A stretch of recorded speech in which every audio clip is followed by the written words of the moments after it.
Hi everyone, I hope आप सब लोग बहुत अच्छे से होंगे। और आज मैं आपको बताने जा रही हूँ BPSC 132 जो है इंडियन गवर्नमेंट एंड पॉलिटिक्स।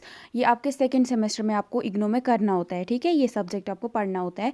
तो इसका मैं आपको पेपर दिखाने जा रही हूँ, ठीक है। जैसे कि अभी आपका जून में एग्ज़ाम स्टार्ट हो जाएगा और जून में हो सकता है आपका ये पेपर भी हो। तो उस टाइम पर आपको ये आइडिया होना चाहिए कि आपका पेपर कैसा होगा, ठीक है। जैसे कि अभी आप नए बच्चे हो इग्नो के हिसाब से, तो आपका और सेमेस्टर वाइज एग्ज़ाम होता नहीं है, एक साल के बाद होता है। 2 सेमेस्टर्स का एक ही साथ एग्ज़ाम होता है ना। तो इसीलिए आपको आइडिया रहना चाहिए कि आपका पेपर कैसा होगा, ताकि वहाँ जाके आपको ऐसा ना लगे कि ये क्या पेपर है, ये किस टाइप का पेपर है, ठीक है। क्योंकि थोड़ा सा डिफ़िकल्ट होता है, लेकिन अगर आप पहले से ही प्रैक्टिस करके जाओगे, पहले से ही आपको पता होगा कि हाँ ऐसा आने वाला है पेपर, इस पैटर्न में आने वाला है पेपर, तो आप उसको अच्छे से तैयारी उसकी करके जाओगे और वहाँ पे आप फिर आराम से पेपर दे सकते हो, ठीक है। आप डरोगे नहीं, है ना, ठीक है। तो सबसे पहले मैं आपको बताऊंगी कि इसका कैसा क्या पैटर्न रहता है, ठीक है। तो सबसे पहले आपको 3 घंटे मिलेंगे करने के लिए, ठीक है। 3 आवर्स मिलेंगे, ठीक है। 3 आपको घंटे मिलेंगे, या तो वो सुबह वाले सेशन में होंगे या शाम वाले, ठीक है। तो और आपको ये 100 मार्क्स का आपका जो ये पेपर है 100 मार्क्स का होगा, ठीक है। जो वो असाइनमेंट है वो अलग से है, ठीक है। वो भी मिलेंगे बाद में, एंड पे ये ऐड कर देंगे वो भी 30 मार्क्स भी। बट ये यहाँ पे 100 मार्क्स का बराबर पेपर आता है, ठीक है। आपको टोटल 8 क्वेश्चंस यहाँ पे पूछे जाएंगे, हिंदी मीडियम के बच्चों के लिए भी और इंग्लिश मीडियम के, ठीक है। ये हिंदी वाले मीडियम के जो बच्चे हैं उनके लिए, और ये इंग्लिश मीडियम के बच्चों के लिए, ठीक है। दोनों के लिए सेम ही रहता है पेपर, कुछ ऐसा अलग नहीं होता है, सेम पेपर रहता है, बस लैंग्वेज बदल जाती है, ठीक है। तो आपको 8 क्वेश्चंस पूछे जाएंगे और हर एक सवाल के आपको 20 मार्क्स होंगे, ठीक है। उन 8 सवालों में से कोई आपको 5 सवाल करने हैं। आया आपको समझ? आपको कोई 5 क्वेश्चंस को अटेम्प्ट करना है, ठीक है। उसके बाद आपको जो ये 8 क्वेश्चंस है ना, इन्होंने इसके 2 सेक्शन बनाए हुए हैं, ठीक है। 2 सेक्शंस बनाए हैं। उसके बाद आपको जो जैसे सेक्शन 1 है, यहाँ पे आपको 4 क्वेश्चंस पूछे गए हैं, यानी 4 क्वेश्चंस पूछे गए हैं। और सेक्शन 2 में भी आपको 4 क्वेश्चंस पूछे गए हैं। सही बात है ना, आया समझ?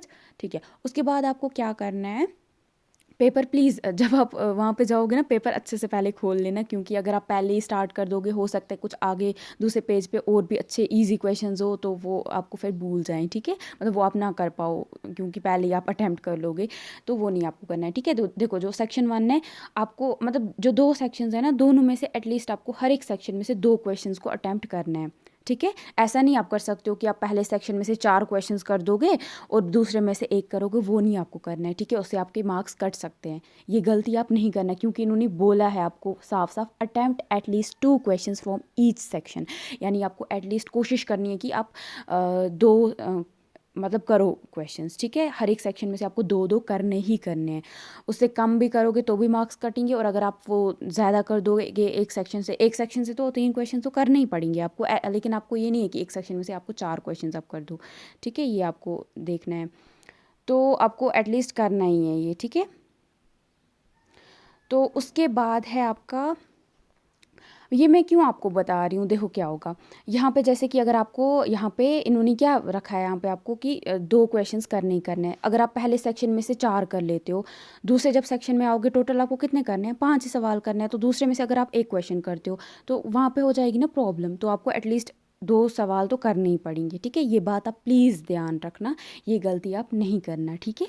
आपको एटलीस्ट कोशिश करनी है कि आप करो ही करो, ठीक है। और ऐसा नहीं कि आपको याद करना है, रट्टा मारना है, प्लीज़ वो गलती नहीं करना। इग्नो में जितना आप अपने वर्ड्स में लिखते हो ना, जितना आप क्योंकि उनको भी पता है कि मतलब यहाँ पे वो भी प्रोफेसर्स होते हैं वहाँ पे, उनको पता होता है, वो यही चाहते हैं कि बच्चे अपने वर्ड्स में लिखे। ये नहीं है जो हमने उनको दे दिया है बुक्स में, क्योंकि और पता है आपको सारे बुक्स हम खोलते नहीं हैं, मतलब पूरे क्वेश्चन चैप्टर्स वो कर भी नहीं सकते, क्योंकि सिलेबस बहुत ज़्यादा है ना।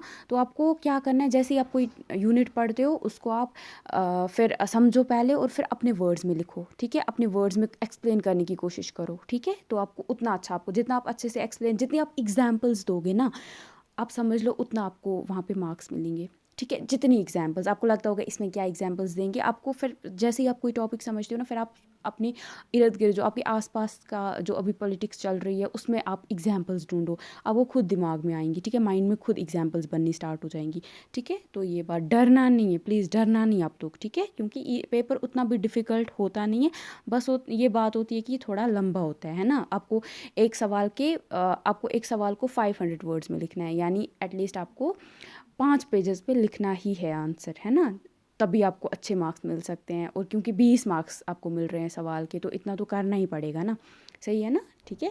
तो सबसे पहले अगर हम पहले क्वेश्चन की बात करें, इन्होंने आपको पहले क्वेश्चन में पूछा, ये 2022 अभी जो आपसे 6 महीने पहले जो बच्चों ने एग्ज़ाम दिया है ना, ये उनका पेपर है, ठीक है।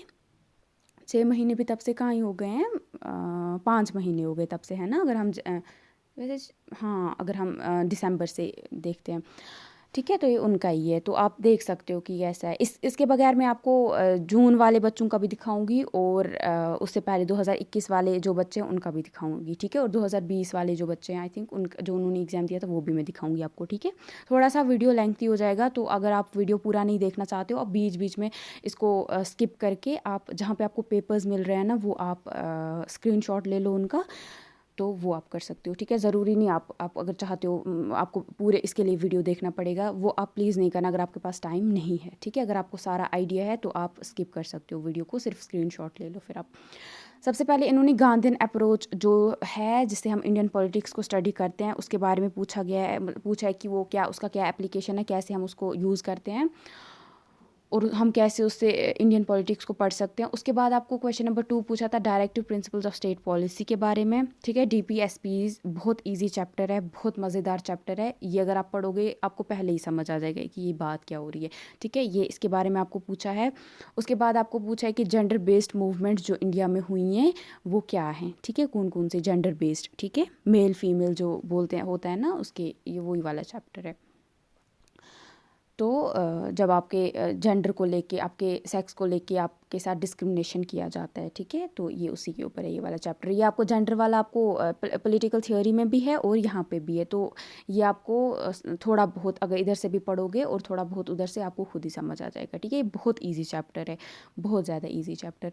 उसके बाद आपको पूछा है यहाँ पे एक यहाँ पे ऑप्शन दिए, मतलब आपको बहुत ये ईजी रहता है ये वाला सवाल, इसमें आपको शॉर्ट में लिखना होता है, ठीक है। ये जैसे 1 2 है, ए और बी है, इनको आपको ए को भी 250 वर्ड्स में लिखना है, बी को भी 250 वर्ड्स में लिखना है। तो अगर आपको ये दोनों आते हैं तो आपको 500 वर्ड्स आराम से फिर हो जाएंगे आपके। तो सबसे पहले यहाँ पे फंडामेंटल ड्यूटीज़ के बारे में पूछा है, बहुत ही ईजी है। उसके बाद जेंडर और डेवलपमेंट के बारे में पूछा है, बहुत ही ईजी है ना।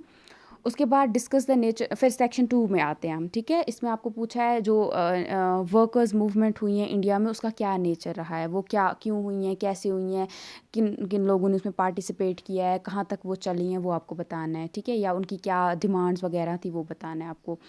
उसके बाद पूछा गया आपको जो कांग्रेस सिस्टम 1967 से लेके 89 तक जो डिक्लाइन हुआ है, गिरने लगा है, वो क्या है, मतलब वो ऐसा क्यों हुआ, क्या हुआ, ये कैसे हुआ, ये आपको बताना था, ठीक है। इस टाइम पे कांग्रेस की जो पावर्स थी वो कैसे ख़त्म हो रही थी, वो लोगों के अंदर जो वो कांग्रेस को जो लोग उस टाइम पे पसंद करते थे कैसे वो बदलने लगा, ठीक है, वो चेंज होने लगा।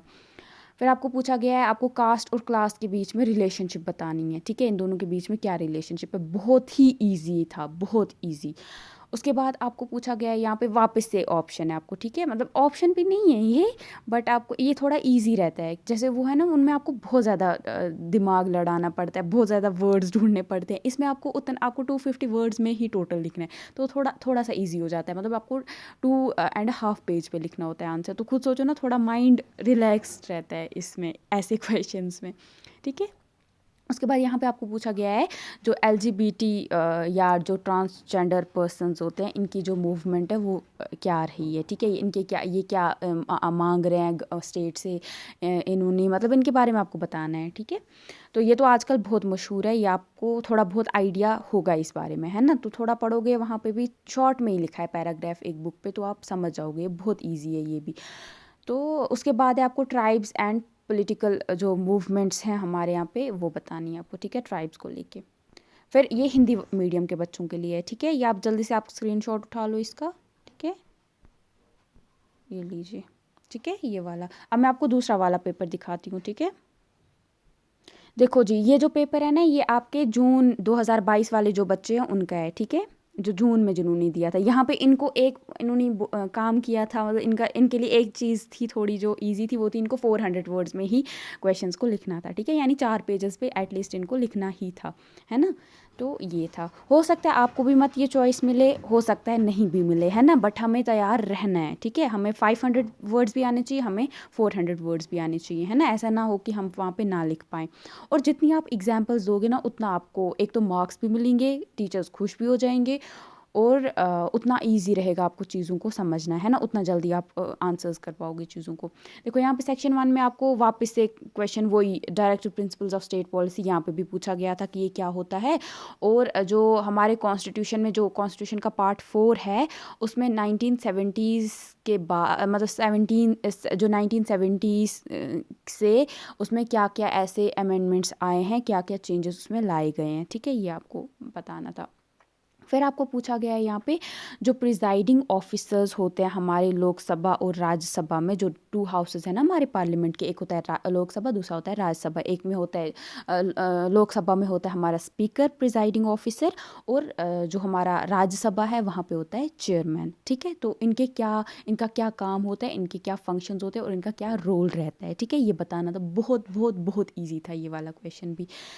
उसके बाद आपका यहाँ पे था describe the composition and functions of council of ministers. हमारे जो काउंसिल ऑफ मिनिस्टर्स हैं, इन मतलब इसमें ये किस चीज, मतलब यहाँ पे कौन कौन होता है, इसमें इस बॉडी में कौन कौन से मिनिस्टर्स होते हैं और इनके क्या काम होते हैं। बहुत इजी था, आप आराम से कर सकते हो, ठीक है, ये वाला सवाल एक बार आप पढ़ोगे, क्योंकि ये थोड़ा इजी रहता है। अगर आप पॉलिटिकल जो थ्योरी है ना उसको जब पढ़ते हो तो बोर हो जाते हो। जो ये वाला है ना, जहाँ पे ये पूछा जाता है ऐसे सवाल, इसमें मज़ा आता है पढ़ने में, क्योंकि ये उसमें रटना नहीं पड़ता है चीज़ों को, इधर समझ हमें ऑलरेडी पता होती हैं चीज़ें, और जो हो रही होती है रोज़मर्रा की ज़िंदगी में, है ना। रोज़ हम सुनते पार्लियामेंट में ये है, जो हमारे काउंसिल ऑफ मिनिस्टर्स हैं वो ऐसा बोल रहे हैं, कैबिनेट ऐसा बोल रहा है, तो ये चीज़ें हमें थोड़ा थोड़ा आइडिया होता है, इसीलिए ये चीज़ें हमें जल्दी समझ आ जाती हैं। सॉरी थोड़ा वीडियो लंबा हो रहा है, बट मैं थोड़ा सा आपको रिलैक्स करना चाहती हूँ ना, ताकि आपको ना लगे कि ये बहुत डिफ़िकल्ट पेपर है, ठीक है। और ये आपने अगर 11th-12th में भी आपने पॉलिटिकल साइंस पढ़ा होता है ना, वहाँ पे भी आपने ये देखा ही होता है थोड़ा बहुत, और 6th के बाद भी ये चीज़ें हमने पढ़ी होती हैं सोशल साइंसेज में। उसके बाद यहाँ पे 200 वर्ड्स में आपको दोनों को मतलब दोनों को आपको एटलीस्ट 400 वर्ड्स में लिखना, ठीक है। आपको अगर एक करते तो 200, दूसरा 200, ठीक है। ये थोड़ा मैंने इससे पहले आपको ये बताया है, तो ये थोड़ा सा वो ज़्यादा ये हो जाता है। फिर आपको यहाँ पे बेसिक स्ट्रक्चर ऑफ कॉन्स्टिट्यूशन क्या है, ठीक है, ये बहुत ईजी है, बहुत ज़्यादा ईजी। पार्लियामेंट्री प्रिविलेजेस क्या होते हैं, ठीक है, जो हमारे जो पार्लियामेंट में जो लोग होते हैं उनको क्या प्रिविलेजेस मिलते हैं। उसके बाद आपको सेक्शन 2 में पूछा गया है bring out the distinctions between women's equality movements and women's liberation movements with suitable examples. तो यहाँ पे आपको जो वुमेंस इक्वालिटी ऐसे जो मूवमेंट्स हुए थे और वुमेंस लिबरेशन मूवमेंट्स हुए थे, इन दोनों के बीच में आपको फ़र्क बताना है और कुछ एग्जाम्पल्स देनी थी, ठीक है। अब उसके बाद है आपका 200 वर्ड्स में वापस से आपको लिखना था पार्ट 1 को भी, और 200 वर्ड्स में पार्ट 2 को। यहाँ पे आपको पावर्स एंड फंक्शंस बताने थे प्राइम मिनिस्टर के, और जुडिशियल रिव्यू क्या होता है, उसकी क्या इंपॉर्टेंस है हमारे फंडामेंटल राइट्स को सेफ गार्ड करने के लिए, उनकी हिफाजत करने के लिए, ठीक है, ताकि वो हमसे कोई छीन ना सके। बहुत ईजी था ये भी। फिर आपको पूछा गया explain examine the nature and limitations of trade union movements in India. आपको यहाँ पे ट्रेड यूनियन मूवमेंट्स जो हुए थे उसका नेचर और लिमिटेशंस बतानी थी। ये थोड़ा सा डिफिकल्ट होता है, जो हमारे जो इकोनॉमिक्स के बच्चे हैं ना उनको ईजिली समझ आ जाएगा ये चैप्टर, ठीक है। उनको थोड़ा मतलब ईजी रहता है, जो जिन्होंने पढ़ा होता है इकोनॉमिक्स थोड़ा बहुत, या उनका वो पढ़ रहे हैं। जो बाकी जो बच्चे होते हैं उनको थोड़ा सा ही डिफिकल्ट लगेगा, बट अगर आप एक बार पढ़ोगे तो हो सकता है आपको या समझ आ जाए, ठीक है। या आप यूट्यूब की हेल्प लेके ये कर सकते हो। फिर यहाँ पे वापस से यहाँ पे 200 वर्ड्स में एक वर्ड्स फॉर ईच है यहाँ पे आपका। तो सबसे पहले अगर यहाँ पे मार्क्सिस्ट अप्रोच जो है उससे हम जो इंडियन स्टडी को कैसे, इंडियन पॉलिटिक्स को कैसे स्टडी करते हैं, और आपको यहाँ पे पूछा गया है जो रीजनल पार्टीज़ होती हैं उनका क्या काम होता है, उनकी क्या सिग्निफिकेंस होती है, ठीक है। ये हर एक रीजन में जो अपनी अपनी पार्टीज़ होते हैं उनको बोलते हैं रीजनल पार्टीज़, ठीक है। अब हम देखेंगे हिंदी मीडियम के जो बच्चे उनके लिए, ठीक है, ये हिंदी मीडियम के बच्चों का है, ठीक है। आप जल्दी से इसका स्क्रीनशॉट ले लो, ठीक है, क्योंकि फिर मैं और भी दिखाऊंगी आपको पेपर्स, ठीक है। ये लो, हो गया, इतना ही है। और जो ये वाला पेपर है ये है आपके किसके, दिसंबर 2021 वाले बच्चों का, ठीक है। यहाँ पे भी 400 वर्ड्स में लिखना था, ठीक है। सबसे पहले इन्होंने पूछा सेक्शन 1 में आपको बताना था ऐसी कौन सी मेथड्स हैं जो कोर्ट जो हमारे जैसे सुप्रीम कोर्ट है, हाई कोर्ट है, वो इस्तेमाल करते हैं ताकि वो हमारे फंडामेंटल राइट्स की हिफाजत कर सके, उनको प्रोटेक्ट कर सके, ठीक है।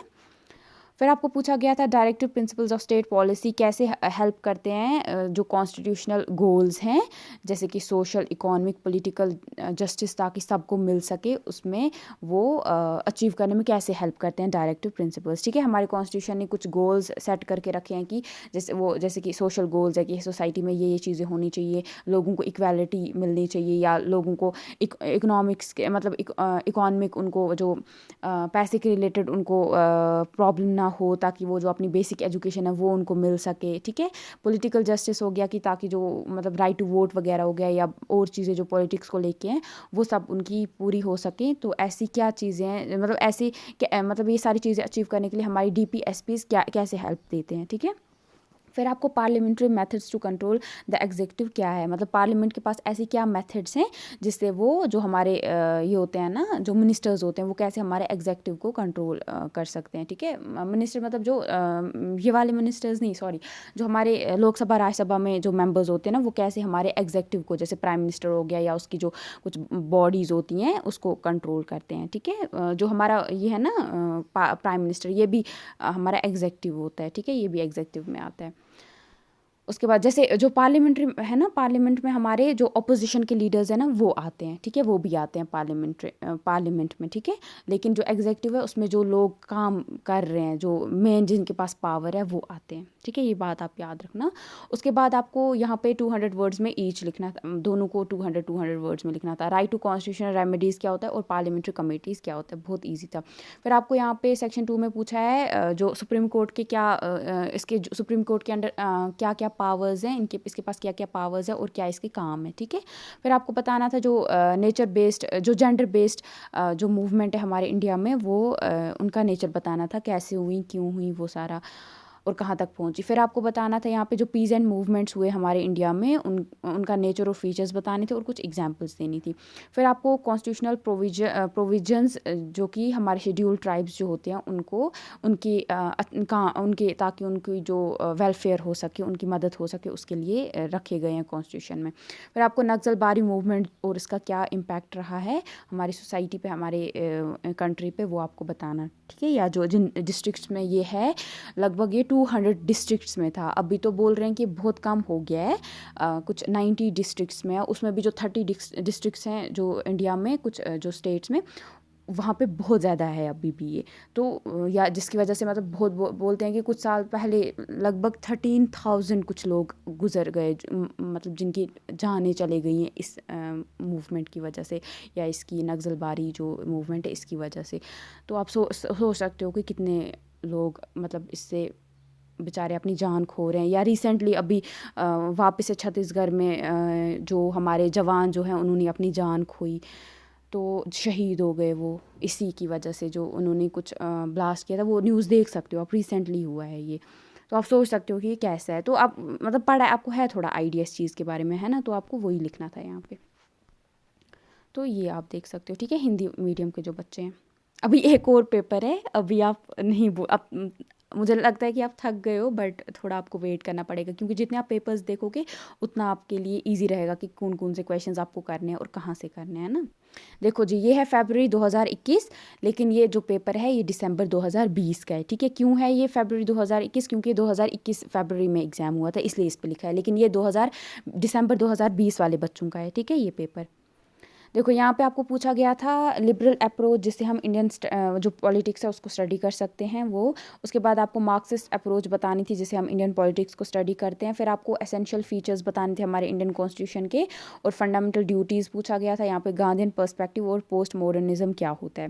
फिर आपको बोला गया था यूनियन लेजिस्लेचर के अंदर क्या कौन कौन से मेंबर्स होते हैं, क्या क्या होता है इसके अंदर, ठीक है, ये पूछा गया। फिर आपको बताना था जो प्रेसिडेंट ऑफ इंडिया के जो एमरजेंसी पावर्स है वो क्या है। फिर आपको जो कास्ट का जो बदलता हुआ नेचर जो अभी सामने आ रहा है वो क्या है। फिर आपको कैसे कास्ट अभी बदल रहा है धीरे धीरे। फिर आपको एंटी सेक्युलरिज्म क्या होता है और फीचर्स ऑफ पीजेंट मूवमेंट्स क्या होते हैं, ये पूछा गया था, ठीक है। और ये है हिंदी मीडियम के बच्चे, बच्चों के लिए। देखो अब मैं आपको लास्ट में, जो बच्चे अभी तक देख रहे थे ये वीडियो, ये उनके लिए ट्रिक है, ठीक है। तो इसके बगैर भी मैं बनाऊंगी अलग से वीडियो, बट फिर भी आप हो सकता है थोड़ा उसको वीडियो को आने में टाइम लगे थोड़ा। तो अब आप एक काम करो, ये सारे क्वेश्चंस पहले आपको पता है कि मुझे करने ही करने हैं, ठीक है। ये सारे क्वेश्चंस आपको आने चाहिए, ठीक है। मैं अब भी आपको बता सकती हूँ कि इनमें से बहुत सारे क्वेश्चंस जो रिपीट होंगे, ठीक है। आप खुद आपने देखा कि कितनी बार फंडामेंटल ड्यूटीज़, DPSPs, लेजिस्लेचर के क्वेश्चंस कितनी बार रिपीट हुए हैं, है ना। तो अब आपको ये दिमाग में है कि यहाँ पे क्वेश्चंस वापस रिपीट होंगे, ठीक है। तो ये चीज़, और दूसरी अपने असाइनमेंट को खोल लो, ठीक है। असाइनमेंट में जो आपने क्वेश्चंस किए, देखो आपको कितने क्वेश्चंस आते हैं वहाँ से, ठीक है। वो भी यहाँ पे ऑलरेडी रिपीट हुए हुए हैं, ठीक है। अब इसके बगैर आपको एक और ट्रिक करनी है इन सब में। जो अब आपको जो दिसंबर 2022 वाला जो था ना आपका पेपर, जो मैंने सबसे पहले डिस्कस किया, उसमें देखो किन चैप्टर्स में से इन्होंने सवाल पूछे थे, ठीक है। उसके बगैर देखो कौन से चैप्टर्स है जहाँ से इन्होंने दिसंबर में कोई सवाल नहीं पूछे, उनको आप बड़ा सा स्टार रखोगे, ठीक है। बड़ा वाला स्टार, ठीक है। बड़ा वाला मैं इसलिए बोल रही हूँ क्योंकि वो मोस्ट इंपॉर्टेंट है, वो इस बार यहीं से सवाल पूछने वाले हैं आपको, ठीक है। ये चीज़ आपको याद रखनी है, और वो उन चैप्टर्स को आपको छोड़ना नहीं है बिल्कुल भी, ठीक है। ये बात आप गांठ बांध के याद रखना है, ठीक है। तो आई होप आपको ये वीडियो थोड़ी आपको हेल्प करी होगी, करेगी आपके एग्ज़ाम के लिए। और अगर ये थोड़ी सी लेंथी हो गई है वीडियो, उसके लिए सॉरी, बट मैं चाहती हूँ कि आप अच्छा करो एग्ज़ाम में, इसलिए मैंने थोड़ा ये आपको थोड़ा लंबा वीडियो बनाया ताकि आपको समझ आ जाए चीज़ें, ठीक है। बाकी ऑल द बेस्ट आपके एग्ज़ाम के लिए।